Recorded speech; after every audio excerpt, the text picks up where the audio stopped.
Hello student, आज हम परिमेय संख्या के बारे में पढ़ेंगे। कक्षा 7 की पुस्तक गणित प्रकाश इकाई 1 और परिमेय संख्या।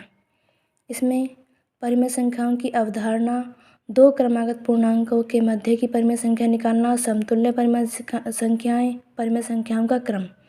तो आइए पढ़ते हैं हम। परिमेय संख्या क्या होती है? परिमेय संख्या P/Q अर्थात अंश बट्टे हर भिन्न का ही रूप की परिमेय संख्या के रूप में P/Q के रूप में व्यक्त की जा सकने वाली संख्याएं, जहां P और Q एक पूर्णांक होते हैं और Q यानी कि हर 0 के बराबर नहीं होना चाहिए, परिमेय संख्याएं कहलाती हैं। अब परिमेय संख्या का दैनिक जीवन में क्या उपयोग है? चलिए मान लेते हैं एक किसान है। किसान के पास 30 बीघा ज़मीन है। इसका बंटवारा उसके 3 बेटों में उसे करना है। वह किस प्रकार किया उसने? देखिए, बड़े बेटे को तो अपनी 30 बीघा यानी कि उसकी कुल ज़मीन है उसका आधा दिया, 30 का आधा उसने किया।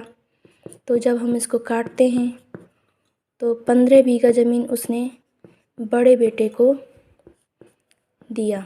15 बीघा ज़मीन उसने अपने बड़े बेटे को दिया। अब मंझले बेटे को उसने दिया शेष का आधा। शेष का आधा यानी कि शेष उसके पास 15 बची, 15 बीघा बची। 15 का उसने तिहाई किया। शेष का तिहाई भाग उसने मंझले बेटे को दिया। 15 का तिहाई यानी कि 5। जब हम इसको काटते हैं, 5 तिया 15, तो ये 5 बीघा उसने मंझले बेटे को दिया। अब बचे हुए जो भाग है वो उसने छोटे बेटे को दिया। बचा हुआ भाग उसके पास 15 में से 5 उसने घटा देंगे तो 10 बीघा उसने सबसे छोटे बेटे को दिया। तो 10 और 15 और 5 कुल मिला के 30 बीघा ज़मीन का उसने बंटवारा कर दिया। तो यहाँ से हमें भिन्न परिमेय संख्या, तो परिमेय संख्या का दैनिक जीवन में भी जो उपयोग होता है वो हमने सीखा। चलिए आगे देखते हैं हम पूर्णांक। पूर्णांक हम सभी जानते हैं ऋणात्मक भी होते हैं और धनात्मक भी होते हैं। ये -3 ऋणात्मक पूर्णांक, +4 धनात्मक पूर्णांक, ऋणात्मक पूर्णांक। आइए भिन्न क्या होता है? भिन्न अंश बट्टे हर के रूप में व्यक्त की जा सकने वाली संख्याएं भिन्न कहलाती हैं, परंतु ना तो अंश ऋणात्मक होना चाहिए ना ही हर ऋणात्मक होना चाहिए। दोनों ही यदि संख्याएं जैसे 3/4 और 4/5 ये भिन्न हैं। अब आगे देखते हैं परिमेय संख्या क्या होती है। परिमेय संख्या अंश बट्टे हर के रूप में व्यक्त ऋणात्मक व धनात्मक संख्याएं परिमेय संख्या कहलाती हैं। भिन्न और परिमेय संख्या में क्या अंतर है? भिन्न धनात्मक ही होती हैं, चाहे अंश हो और हर, दोनों ही धनात्मक होने चाहिए, यानी कि पॉजिटिव पूर्णांक, पॉजिटिव नंबर होने चाहिए।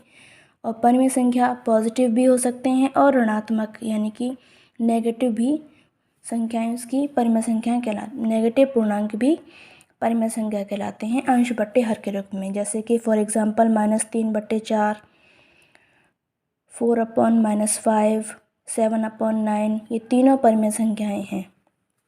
चलिए हम इसमें से छांटते हैं। -3 क्या है?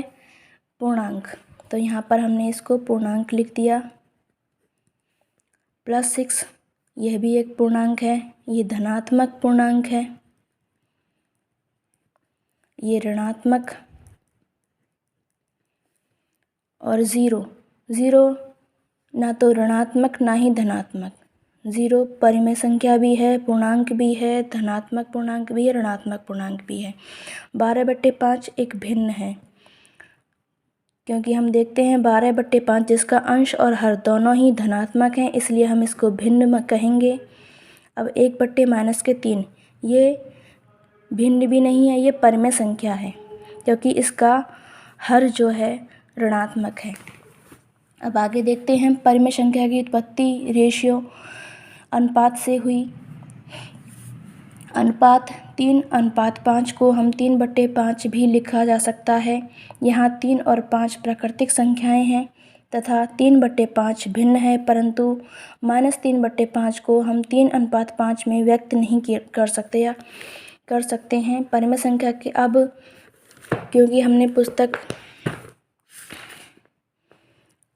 इसमें से हमें, इस टेबल में से हमें छँटवाया गया है। देखो सारणी 1 -3 ये भी पूर्णांक है, -6 ये भी पूर्णांक है, 0 पूर्णांक है, 12/5 पूर्णांक नहीं है लेकिन यह भिन्न है क्योंकि इसके अंश और हर दोनों ही धनात्मक हैं। अब -12/7 ना तो ये भिन्न है ना ही ये पूर्णांक है, ये है परिमेय संख्या क्योंकि इसका अंश ऋणात्मक है और हर धनात्मक है। और हम जानते हैं परिमेय संख्या जो होती हैं भिन्न का ही रूप है, लेकिन उसमें अंश और हर दोनों भी ऋणात्मक भी हो सकते हैं और धनात्मक भी हो सकते हैं।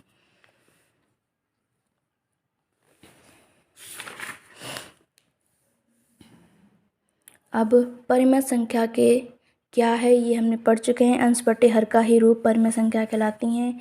तो आइए परिमेय संख्या के संगत हम नई संख्याएं बनाना सीखते हैं। नई संख्याएं कैसे होती हैं? परिमेय संख्या के संगत नई संख्याएं, जैसे 4/5 हमने एक भिन्न लिया है या परिमेय संख्या जिसे कह लो, तो हम इसके संगत नई संख्याएं बनाएंगे। तो एक बार हमने इसको संगत, ऊपर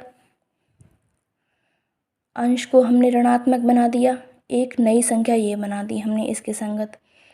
दूसरी संख्या हमने इस बार हमने इसके हर को माइनस बना दिया, अगली बार हम दोनों बना देते हैं, अंश और हर, तो ये संगत नई संख्याएं बनती हैं। इसी प्रकार 5/7 एक और परिमेय संख्या है, इसके संगत नई संख्या बनाए। एक बार अंश को ऋणात्मक बनाया, एक बार हर को ऋणात्मक बनाया, एक बार अंश और हर, यही 3 तरह की नई संगत संख्याएं बनती हैं परिमेय संख्या के अंदर।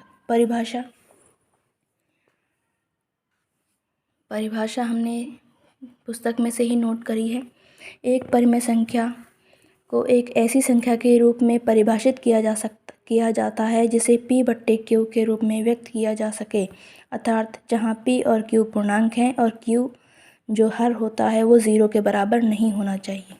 इस प्रकार हमारा निष्कर्ष निकलता है कि सभी भिन्न धनात्मक परिमेय संख्याएं हैं। तो प्रयास कीजिए बस